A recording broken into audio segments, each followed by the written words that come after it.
ये कहानी है एक ऐसे सीरियल किलर की जिसकी वजह से औरतों ने घर से निकलना बंद कर दिया था। ये कहानी शुरू होती है पाकिस्तान के एक शहर कराची में, जहाँ एक सीरियल किलर होता है जो मोटरसाइकिल पर घूमता है और जहाँ उसे जो औरत नजर आती है उसको वो कत्ल कर देता है छुरा मारकर। और उसके पीछे क्या मकसद होता है, वो औरतों को क्यों मार रहा होता है, ये पता नहीं चल रहा होता। पुलिस पूरी कोशिश करती है कि उसको पकड़ लिया जाए, लेकिन वो नाकाम रहती है। उसने अब तक जितनी भी औरतों का कत्ल किया होता है उनके पास से जेवर, मोबाइल या नकदी कोई भी चीज चोरी नहीं की होती। ये सिर्फ और सिर्फ उनको टारगेट कर कर कत्ल कर रहा होता है, जिसकी वजह से ये केस मजीद मुश्किल बन जाता है। पुलिस पूरी कोशिश करती है कि उसे जल्द अज जल्द पकड़ लिया जाए, लेकिन डेली बेसिस पर कोई ना कोई औरत कत्ल हो रही होती है। पुलिस उसके ऊपर 10 लाख का इनाम रख देती है, लेकिन उसके बावजूद भी वो नहीं पकड़ा जाता।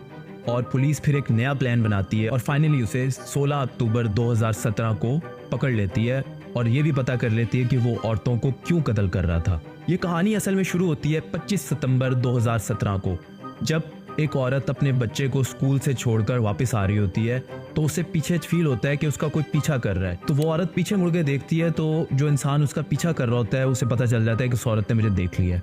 थोड़ी दूर औरत जाती है, उसके बाद दोबारा पीछे मुड़ के देखती है तो इंसान नहीं होता। तो इत्मीनान से वापस अपने घर की तरफ चल पड़ती है। जैसे ही वो घर के करीब पहुंचती है, जोरदार पीछे से चाकू लगता है उसकी कमर के अंदर और उसे एकदम से इतना पेन फील होता है। वो पीछे मुड़ के देखती है। पीछे मुड़ के देखती है तो ये वही शख्स होता है जो उसका पीछा कर रहा होता है। वो उसे एकदम चाकू मारकर और भाग जाता है। वो औरत खुशकिस्मत होती है जो बच जाती है उसके वार से। अगले दिन फिर कराची यूनिवर्सिटी के सामने 2 लड़कियों की लाशें मिलती हैं। उन लड़कियों में से एक लड़की का भाई मीडिया में होता है, जिसकी वजह से ये खबर मीडिया में बहुत ज्यादा फैल जाती है और पूरे शहर में खौफ व हरास फैल जाता है। और पुलिस अपनी पूरी कोशिश कर रही होती है कि उस कातिल को जल्द से जल्द पकड़ ले, लेकिन वो उसमें नाकाम रह रही होती है। और इसी दौरान 2 दिन गुजरते हैं और 2 दिन बाद चौहर चुरंगी के करीब 4 औरतों की लाशें मिलती हैं और पुलिस उसके बाद पूरे शहर के अंदर रेड अलर्ट जारी कर देती है कि उस कातिल के पीछे हाथ धोकर पड़ जाती है कि इस कातिल को पकड़ना उनकी प्रायोरिटी होता है उस टाइम। इसी तरह 7 दिन और गुजरते हैं और टोटल 18 लाशें पुलिस को मिलती हैं।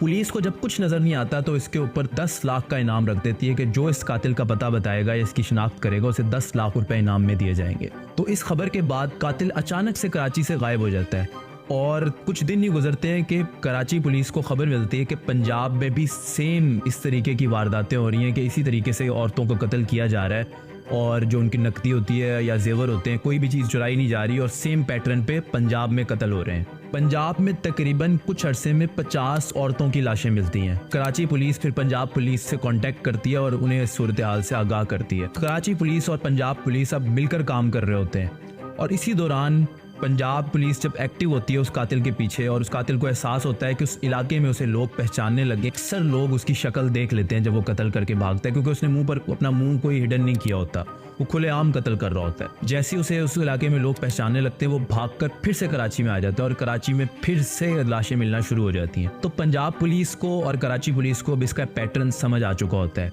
कि जहाँ पर इसे लोग पहचानने लगते हैं वो वहाँ से भाग जाता है और दूसरे इलाके में जाके कत्ल करना शुरू कर देता है। कराची पुलिस दोबारा से रेड अलर्ट जारी करती है और उसको पकड़ने की भरपूर कोशिश करती है।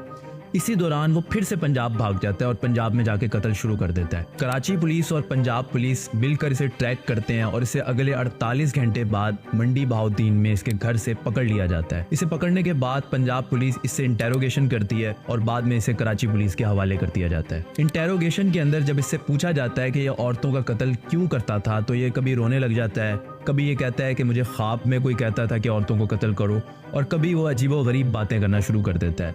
बाद में इसका जब मेडिकल टेस्ट होता है तो पता चलता है कि ये एक जहनी मरीज होता है और एक ये साइकोपैथ होता है, जिसकी वजह से ये इस तरह से कत्ल कर रहा होता है। पुलिस ने उसे कस्टडी में लिया और उस दिन के बाद से लेकर आज तक इस तरह का कोई दोबारा वाकया कराची में रिपोर्ट नहीं हुआ। ये थी हमारी आज की कहानी। उम्मीद है आपको अच्छी लगी होगी। अगर अच्छी लगी है तो कमेंट में अपनी राय का इजहार लाजमी कीजिएगा।